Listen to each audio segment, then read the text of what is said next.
Join me as I dive into the drama between Sheard and Pastor Deitrick Haddon at 66, and see if I can make sense of this wild showdown.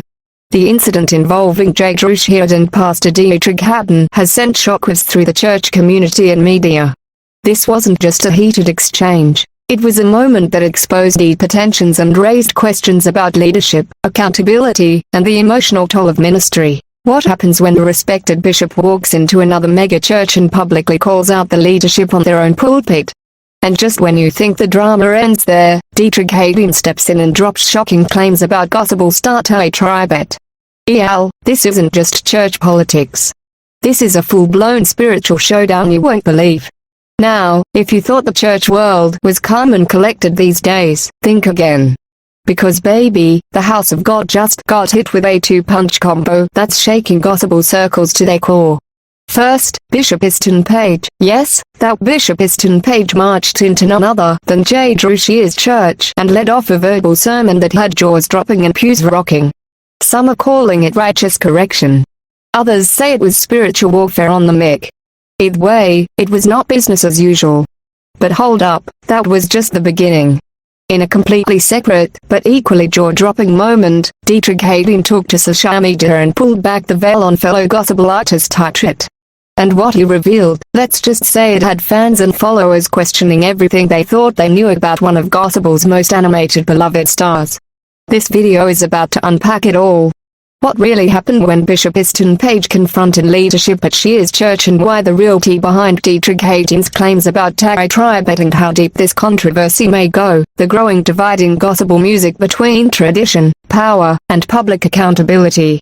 And don't worry, we've got the video clips, the reactions, and the context you need to understand just how big this moment really is. So go ahead and grab your seat, because this is the kind of drama they don't want to talk about during Sunday service.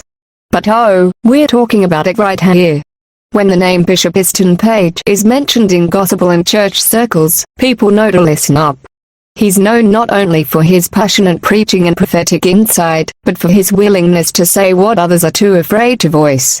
And recently that boldness brought him right to the front door and pulpit of Sheard's church, the Great Emmanuel Institutional Church of God in Christ in Detroit. Now, let's set the scene for those who missed it. During what was supposed to be a guest appearance, not a full sermon, just a few words, Bishop Len Page was handed the mic. And instead of giving a simple thank you, he delivered a scathing, spirit-filled rebuke that sent shockwaves through the sanctuary. According to eyewitnesses and viral clips circulating on TikTok and IG Reels, Bishop Pow took the mic and began with, "I'm not here to entertain. I'm here to correct what God told me is out of order." The room fell silent. And then he went in. Pow began addressing what he called a spirit of compromise within leadership. Specifically taking aim at celebrity-driven church culture, lukewarm sermons, and a shift away from holiness. Though he never said Sheard's name directly, the setting made it crystal clear who he was talking to. He continued, "You got preachers dressing like rappers, choirs singing for fame, and pulpits being used like platforms, not altars. And I came to say, God is not pleased. Phew.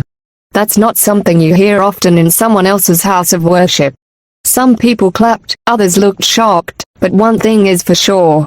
Bishop Pow was not afraid to call out what he sees as spiritual drift, even in the presence of church royalty. Remember, Bishop Sheard isn't just any pastor. He's the presiding bishop of the Church of God in Christ, COGIC, one of the most powerful and respected Black Pentecostal leaders in the country. His church is seen as a model for excellence, tradition, and growth. So for Bishop Easton Page to walk in, grab the mic and speak like this, that's not just bold, that's borderline historic. And while some in attendance viewed it as a move of God, others were visibly uncomfortable with some. The context of this situation is crucial to understanding what led to Sheard's outburst. It appears that Pastor Deitrick Haddon had been speaking on a topic that hit a nerve with Sheard. The audience was caught off guard as Sheard responded in a way that many described as uncharacteristic. Reactions from the audience ranged from shock to discomfort, as the room's atmosphere shifted dramatically. Some people tried to intervene, while others seemed unsure of how to react. Both Sheard and Pastor Deitrick Haddon are well-respected figures in the church. Sheard, as a pastor and gospel music artist, has built a reputation on his spiritual leadership and musical contributions. Deitrick Haddon, known for his dynamic preaching style and extensive ministry experience, has also earned the respect of his peers. Their relationship, or at least their professional interactions, have been seen as cordial. This makes the incident even more surprising. It highlights the themes of frustration and accountability within the church. Even leaders can reach their breaking points. The moment when Sheard loses it is quite something. His exact words were, "You're doing this for clout." That statement seemed to capture a moment of raw emotion. The atmosphere in the room was electric, with some people supporting Sheard and others appearing taken aback by his directness. The incident involving Sheard and Pastor Deitrick Haddon raises important questions about leadership and accountability. For now, both pastors continue their ministry work. The key points discussed here show just how complicated church dynamics can be. The impact on both pastors and the broader church community will be interesting to watch. If you have thoughts on this drama, share them in the comments below. If you're interested in more videos like this, check out my other content on church controversies and notable figures.